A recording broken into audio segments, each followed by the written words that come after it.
Au pied de l'Atlas, au Maroc, la petite ville s'éveille. L'aube illumine la mosquée où entre le premier fidèle. La prière ouvre la journée. À son appel, les ruelles s'animent. Déjà, les femmes se mettent en route pour chercher l'eau. C'est par l'eau que la vie peut naître sous ce climat brûlant. Et c'est une eau qui vient des neiges pour animer dans la petite ville les hommes, les bêtes et les choses. L'eau, c'est la mère des fontaines, celle qui crée les gestes nobles et utiles.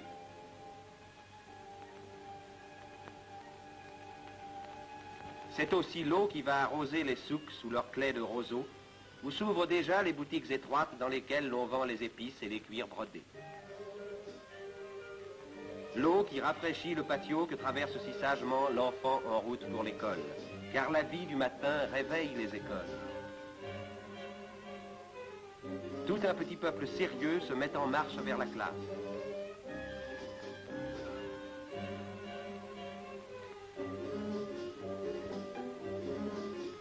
Enfants arabes et puis enfants français. Ils arrivent parfois en un pittoresque équipage. Tout à l'heure, ils iront s'asseoir sur les mêmes bancs.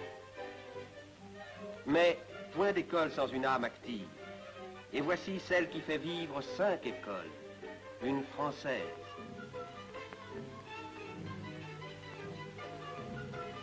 Son exacte sollicitude prend soin de tous.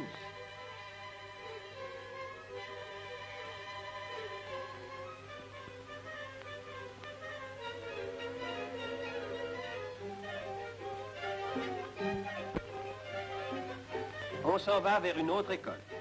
Une main maternelle emmène la fillette vers la classe.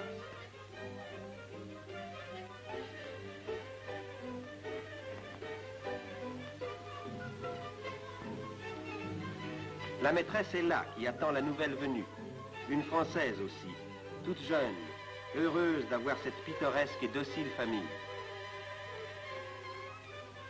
Défilé calme et travail sérieux.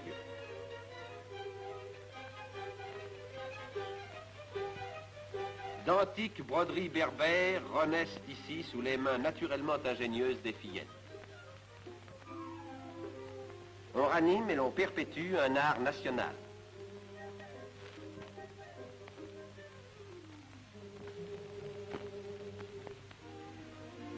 Et ces écoles ne sont pas moroses, on y chante aussi. Qui chante aime la vie, et qui aime la vie aime l'action. C'est pourquoi, d'un geste si vif, l'animatrice des écoles monte à cheval et part d'un bon trot pour le bled. Une mère de 4 enfants, dont le mari, instituteur, glorieux sous-officier de Goumier, est tombé devant Marseille. De son vivant, c'est lui qui faisait ce métier d'animateur. En vraie Française, elle a pris la noble tâche. Elle continue l'œuvre. Elle veut rester là comme un souvenir et comme un exemple. La fidélité et l'ardeur à la tâche, partout, inspirent le respect, ouvrent les âmes. On le voit bien par l'accueil si charmant de cette école coranique. C'est là qu'on épelle le Coran, c'est là qu'on enseigne la foi. Le maître prononce un verset inscrit sur la tablette. Les enfants répètent en chœur. Le maître scande la cadence avec sa baguette flexible. Redoutable instrument qui inculque à la fois le rythme et la sagesse. Car c'est aussi avec la baguette de bois qu'on gaule le fruit de sagesse, l'olive brune.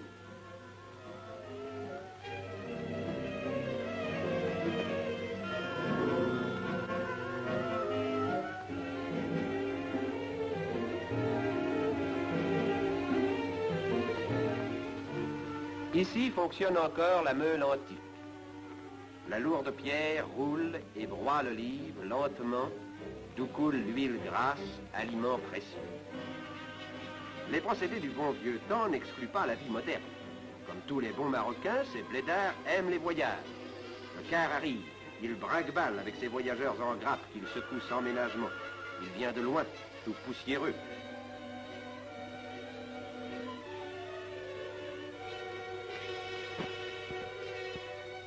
Il déballe ses sacs bourrés de lettres. Il en arrive de partout, d'Europe, d'Amérique. Grâce aux bonnes routes construites, la lointaine cité est reliée au monde par la lettre. Elle l'est aussi par le fil. Et la lettre et le fil portent les nouvelles bien au-delà de la petite ville, jusque dans les vallées encore sauvages de l'Atlas. Ainsi, la vie s'étend. Ainsi se crée un lien utile entre ces hommes et les autres hommes. Entre la France qui a fait les routes, planté les poteaux, tendu les fils, et les habitants de ce bled lointain, français et marocains, qui travaillent et vivent côte à côte.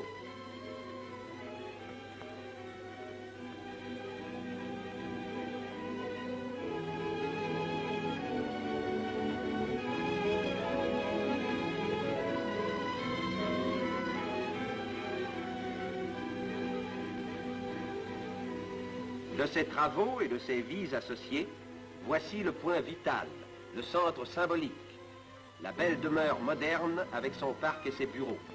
Maison de France en pays marocain, celle du contrôleur civil, où l'administration de plusieurs milliers de haut, elle veille sur elle.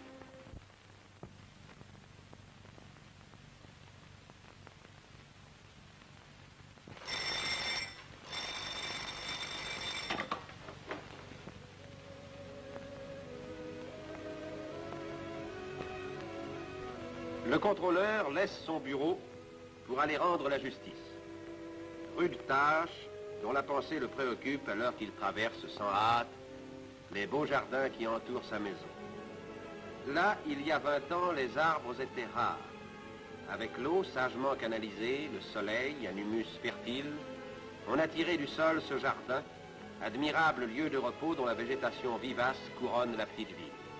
La petite ville, avec ses besoins, ses passions, et aussi ses litiges, car nous allons au tribunal. Il va falloir juger.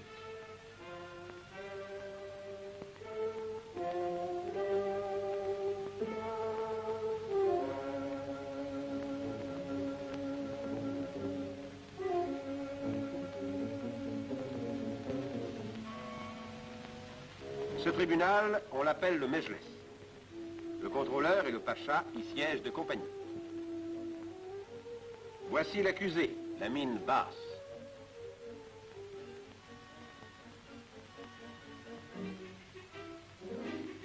L'affaire est délicate. Il s'agit d'une peau de mouton, tout simplement. Vache. Et sous la peau, il y a aussi le mouton, probablement. On ne sait trop, on discute, on explique. C'est la classique chicaya.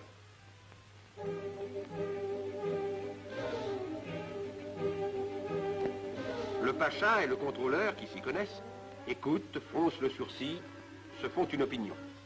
Ils y ont du mérite. Faire la part du vrai au milieu de tant d'éloquence, car le Marocain est fin et beau parleur, c'est une tâche difficile. La vérité pourtant finit par apparaître. Sentence. L'accusé est vraiment coupable.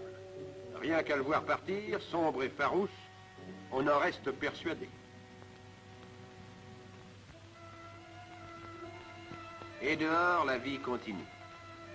Une vie simple, naturelle. Beni Mellal, blotti au flanc de la montagne, est une cité campagnarde. Les potagers et les vergers qui s'abritent aux pentes de l'Atlas lui envoient leurs fruits, leurs légumes. L'oignon succulent, la fève grasse, la tomate juteuse, le piment rouge, et le citron et la grenade, fraîchement cueillis du matin au milieu des feuillages humides. Toute la montagne descend, la montagne pastorale où pâturent d'immenses troupeaux de moutons.